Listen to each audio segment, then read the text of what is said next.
Hey guys, Drifter here. Welcome to World War II In Depth. In today's episode, I'm reviewing the SVT-40. Oh god, it's the SVT-40. This is a weapon that I'm going to be very clear in the beginning of the episode with that I have bias against. I do not like it all, and this is a weapon that really put me through my paces when it came to getting gameplay. It is the weapon that you get for prestiging your assault rifle class, which you would think you would get a really good weapon. Unfortunately, this one is probably the worst overall assault rifle, and it really made me sweat. But let's take a look at the stats first, and you can form your own opinion about it. It'll deal 56 damage up close, medium range decreased to 52, and then 49 at extreme ranges. This means that it will take between 2 and 3 shots to kill, depending on how far away your enemies are, and it's nice that it's a guaranteed 2-shot kill weapon for the most part. Headshot damage is 1.1x, and because the long range damage is 49, that can push you over some critical numbers, it can help at extreme ranges. So headshots aren't entirely worthless, and it can boost your initial damage on the shot, which I do a little bit because I run high caliber, and just because I just sometimes hope people are weak and I want to finish them in one shot. The 2-shot kill range is fantastic at 50 meters. Like a lot of the rifles in this game, the max damage range is very far. Advanced rifling 2-shot kill range is 100 meters, which is just about ridiculous, and you'll very rarely fight anybody that far away. I really don't recommend advanced rifling because there are other attachments on this weapon that you're going to need. What really makes the SVT so brutal to use is its rate of fire is incredibly low at 258 rounds per minute. Even if you run rapid fire on it, it's only going to go up to 277 RPM. Very few players will be even able to notice the difference, and this is semi-automatic, so you have to time it right.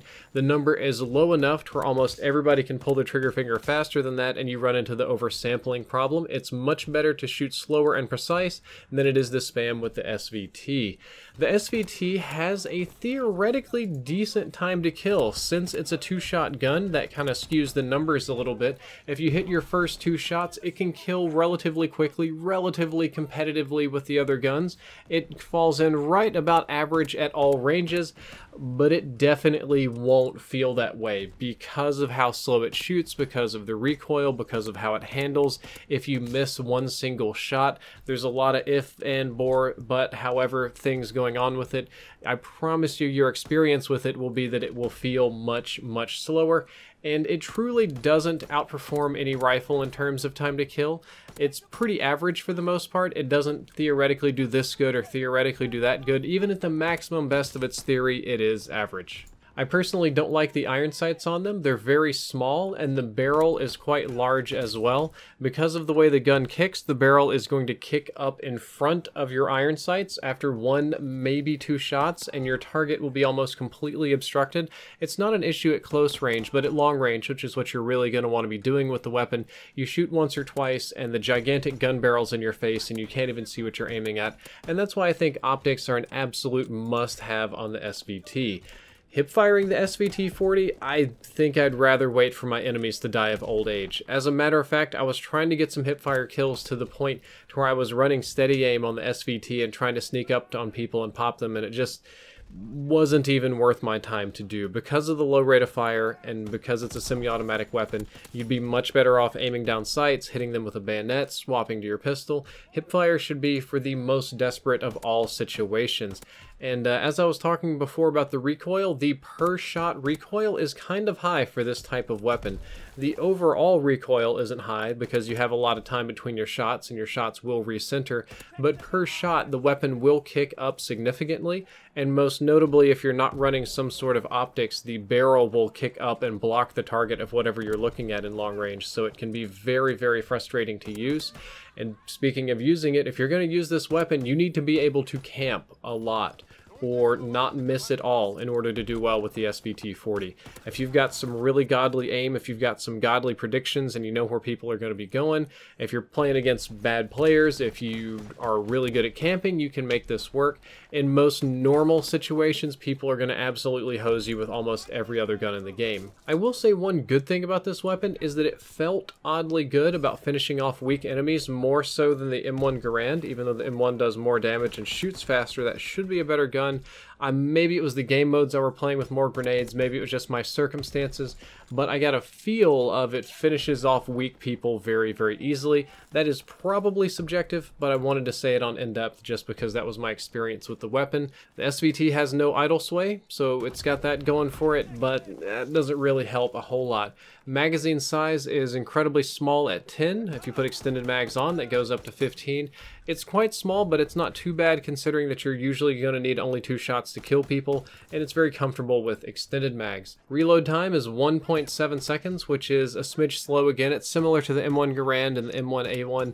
It's just slower than it needs to be. You'll always feel like you're kind of running low on ammo. You'll feel like you've always got to make your next shots count, and you do for theoretical time to kill reasons, and because you won't be having a lot of ammo left.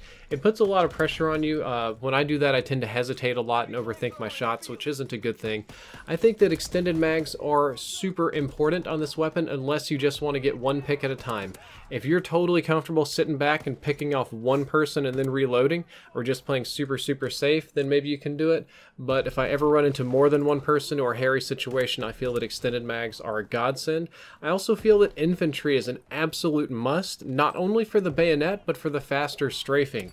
You need to hit your shots. It's super duper important, so being able to do a little left stick aiming and strafing and help your tracking is a godsend.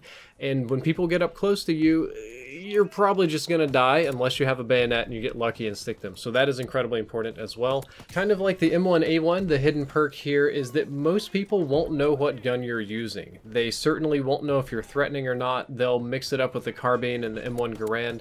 They probably will never steal your SVT and use it against you. A lot of people don't even know what the gun does, so you can somewhat use that to your advantage to lure people in, but you could do better with almost any other gun. My recommended setup for pubs is primed. This is essential. A little bit of flinch makes you super dead. ACOG sight is nice on this, like a lot of the other semi-autos. Extended mags is essential. I run foregrip. It's not the biggest help, but the somewhat awkward recoil is a massive problem for me, so anything I can do to reduce that, even a little bit, is good. And I run high caliber, even though it's not technically the best for this weapon. I feel that sometimes it helps me finish off weak people, and if I catch somebody like running around not paying attention, the first thing I'm going to do is pop them in the head and hope that I get a one-shot kill because they're weak. If you really wanted to max min, rapid fire, steady aim, FMJ, quick draw, something else would be a better attachment, but for my money, I have good experiences with high caliber. And when it comes for running this weapon in competitive, just don't do that. You're gonna have a bad time. Guys, that's all for this episode of In Depth. I hope that you enjoyed it, and I hope you learned something useful. Stick around for the bonus clip at the end. If you did enjoy, don't forget to like, favorite, and subscribe. Drifter out. If you want all the weapon stats for World War II in your pocket to go, then look no further than the Ultimate Utility app by Brass Monkey. It's available on iOS and Android. There are links in the description, or you can just search for it in the App Store.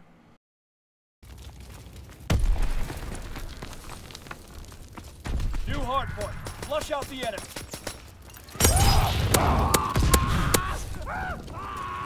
Hardpoint locked down. Taking fire! We're taking the enemy bunker!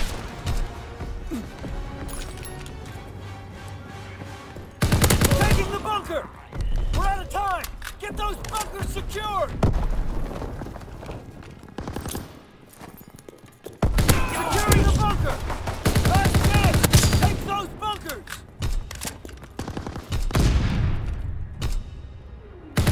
Taking the bunker! Move it, soldiers! Time's running out! Securing the bunker! We're out of time! Get those bunkers secured! We're taking the enemy bunker! One bunker down, one to go!